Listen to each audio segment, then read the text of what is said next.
we're told with the new switches and settings in iOS 9 that we could actually put into a power saving mode, which will effectively give us potentially up to another 3 hours battery life through the day. It'd be interesting to see what actually gets turned off in that saving mode. Could probably loads of notifications and all the stuff that we want. Yeah. But of course, we don't. Getting back on point. It's something that everybody wants and everyone needs. We travel a lot, don't we? We can't always charge our phone through the day. Yeah, I mean, it's fair to say. I mean, I think from the user's perspective, iOS 9's new battery optimization, if we can call it that, hopefully we'll see the devices having a lot longer usage on them, because it is a challenge at the moment, there's no doubt about it. I mean, apps are becoming more and more resource intensive. So yeah, we'll see what happens, but hopefully I think that's good news. I don't know what your thoughts are. Is that the best news, perhaps, from the user's point of view? It's not the best, but it is key from a user experience, and it can be the best device in the world, but if you can't turn the thing on, it's best part useless, really. So true. We use Siri a lot, but it's not without its challenges from time to time.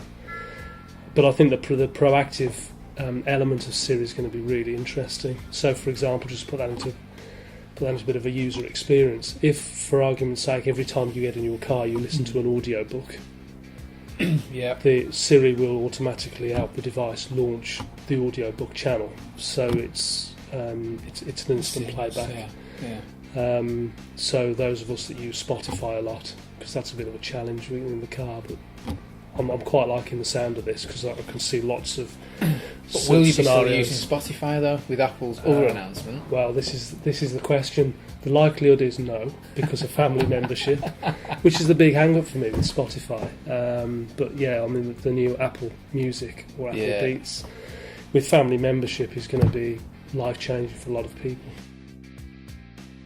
We haven't seen the API yet, but my understanding from the feedback that we've had is that it will allow us to integrate any apps that are any bespoke developments will integrate with the phone natively. So if you swipe down to search, I mean, I never navigate to apps anymore. I always just swipe down to search because it's just quicker and easier. But now, if in that search, I can now search for content within an app, and it'll take me directly to that content. Again, from a user experience, it will be life-changing, because we won't be looking for stuff anymore. We'll just be going straight to it. And then if you add that then to the functionality of Siri, so you can make all those searches voice-led searches.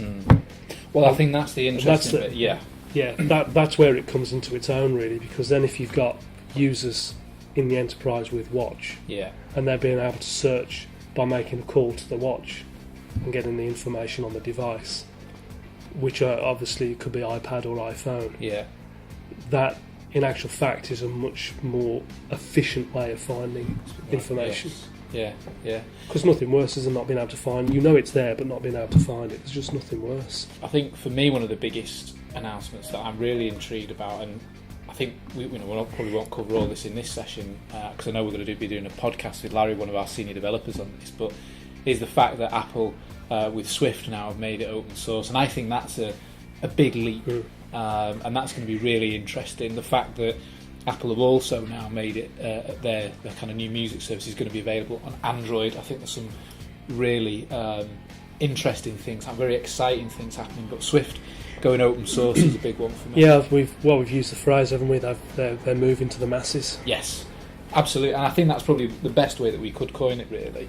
Although they've got a huge audience already, in fact the masses they don't have necessarily, and they are definitely making those steps. So it'd be interesting to have that conversation with Larry about Swift too, because that'd be perhaps a bit more technically in depth, but I think that's going to be something that's very, very interesting to see how that's going to evolve going forward. I think it's going to revolutionise the way for which we do make payments, and I think because we operate within the technology space, it's almost frustrating sometimes that we're almost ready to go, but the infrastructure doesn't exist within kind of the core places such as the banks, or having to wait for Apple to get their bits ready so that we can take advantage of it. Being able to pay for your train tickets, getting rid of the Oyster card and just getting on the tube with Apple Pay, and doing lots and lots of other everyday things with your mobile device I think is a great thing, and it is going to revolutionise the way we shop. I think it's going to be perhaps a little bit slower on the uptake than other technology releases that we've seen, because I think people are going to be a little bit nervous about it to a certain extent. But I think it's such an exciting time, and personally I can't wait to embrace it, and I think there's going to be a lot of people that do embrace it. I think Apple Pay is a big thing. And Apple Pay is now going to evolve into, they're going to call it Wallet for iOS 9. So in there we can have store cards and loyalty cards and programs. And that's really when it comes into its own. Because this is where loyalty and store cards, where the evolution's taking place, isn't it now? Because we're kind of moving away from our wallet full of lots of plastic credit card sized bits of plastic to do things. Everything's going to move more and more into this mobile, and that's the evolution, isn't it? Really starting to kind of come through. There's been a huge disconnect in the last 18 months and frustration from our perspective, where we've been presented with opportunities to develop some form of a loyalty program for a lot of top brands, let's be honest. But the disconnect has come in, actually, how do we recognise the purchase and payment procedure against the redemption procedure and the rewards recording, because we've got two systems which aren't connected, and they have been. And this effectively allows us to connect those two systems. So I think that again, it's probably underplayed. There is going to be a lot of scepticism in people wanting to use an electronic device to pay for physical goods, but we'll get through that. And I think we'll see a lot of change in the next 12 months for sure on that. Yeah, it's exciting times for Apple Pay, I think, on a number of levels, definitely. We've got two big things that are coming into iPad. So we've got this multi-touch keyboard, which allows us to easily select, copy and paste text, or to remove text, etc. So that the keyboard actually acts like a trackpad. And that'd be a really, really neat feature, because as everyone knows around B60, I get very frustrated with trying to copy and paste on my number of iPads that I've had and smashed. But it is interesting how they're making this adjustment though now, because I think tablet devices, the iPad especially, has become such an integral part for consultants, most business people that are out and about on the road. But there are frustrations with tablet devices, because let's face it, we would much rather have a tablet than we would a laptop. However, there are things that laptops do a lot easier, like copy and paste and selecting things. So this is quite an important step, I think. Yeah, it is. Especially when you get frustrated people smacking the screens. And then we've also got what they call multitasking, so we can essentially have two windows open on the device and two applications open at the same time.